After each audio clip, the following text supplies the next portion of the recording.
1 பேதுரு 1ஆம் அதிகாரம் படிக்கும்போது அதுல 2ஆம் வசனத்துல பிதா, குமாரன், பரிசுத்த ஆவியானவர் 3 பேருமே இதுல குறிப்பிடப்பட்டிருக்காங்க ஒரே வசனத்துல. இதுல பாருங்களேன், பிதாவாகிய தேவனுடைய முன்னறிவின்படியே, அதாவது அவருக்கு முன்னாடியே தெரியும் நாம எப்படிப்பட்டவர்களாக இருப்போம், நம்முடைய சுபாவம் எப்படிப்பட்டதுன்னு தெரியும், நம்ம என்னென்னலாம் செய்வோன்றது தெரியும். ஸோ அவருடைய முன் அறிவின்படியே ஆவியானவரின் பரிசுத்தமாக்குதலினாலே, அப்போ ஹோலி ஸ்பிரிட் தான் நம்மை ஹோலியா மாத்துறாரு.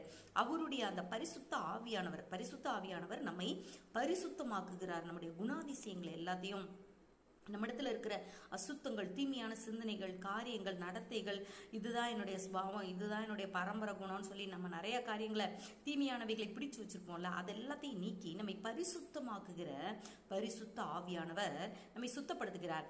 அவர்னால தான் நம்ம என்ன பண்றோம், கீழ்ப்படுகிறோம். யாருக்கு? தேவனுக்கு கீழ்ப்படுகிறோம். அந்த சுபாவம் அப்பதான் நமக்கு வரும், பரிசுத்த ஆவியானவரின் பரிசுத்தமாக்குதலினால. அடுத்து பாத்தீங்கன்னா, இயேசு கிறிஸ்துவனுடைய ரத்தம் தெளிக்கப்படுதலுக்கும் தெரிந்து கொள்ளப்பட்ட பரதேசிகளுக்கு, பரதேசினா பரலோக வாசிகள்னு அர்த்தம்.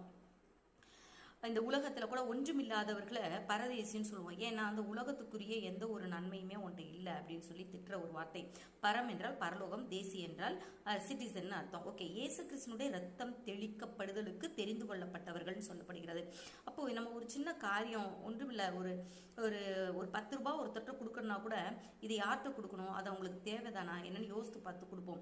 அப்போ ஒரு சின்ன விஷயத்துக்கு கூட நம்ம அவ்வளவு யோசிக்கணும்னா, பரிசுத்தமான இயேசு கிறிஸ்துனுடைய வெளியேறப்பெற்ற ரத்தம் யார் மேல தெளிக்கப்படணும், அதை அவங்க பயன்படுத்துவாங்களா இல்ல உதாசீனம் பண்ணி காலின் கீழே மிதிப்பாங்களான்றது தேவனுக்கு தெரியும்ல.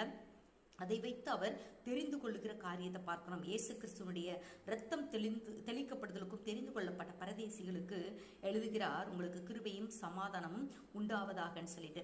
அதோடு கூட என்ன பண்றாரு அப்படின்னு சொல்லி பாத்தீங்கன்னா, இயேசு கிறிஸ்து உலகத்துல வந்து வாழ்ந்து மரித்து உயிர் தெழுந்தார். இதனால நமக்கு என்ன கற்றுக் கொடுக்கிறார் அப்படின்னா, அழியாத, மாசற்ற, வாடாத சுதந்திரம், அதாவது உரிமை உனக்கு இருக்கு, உனக்கு பரலோகத்துல இருக்கு. இந்த உலகத்தோட உன்னுடைய எல்லாமே முடிந்து போறது இல்லை.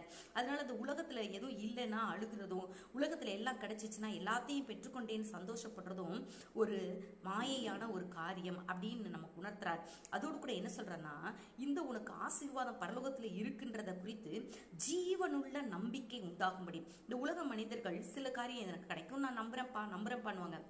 அப்படிப்பட்ட நம்பிக்கை இல்லை, ஜீவனுள்ள நம்பிக்கை, ஒரு உயிரோட்டம் உள்ள, உயிர் துடிப்புள்ள நம்பிக்கை உண்டாகும்படி என்ன செய்யறாருன்னா, தம்முடைய மிகுந்த இரக்கத்தின்படியே நம்மை மறுபடியும் ஜெனிப்பிக்கிறார், மீண்டும் நம்மை உயிர்ப்பிக்கிறார், மறுபடியும் பிறக்கிற அனுபவத்துக்குள்ளாக கொண்டு வருகிறார் அவருடைய இரத்தத்தினாலும் பரிசுத்த ஆவியினாலும். சோ இந்த தேவனை நாம் பற்றி கொள்வோம், இந்த வாடாத சுதந்திரத்தை பெற்றுக்கொள்வோம். God bless you.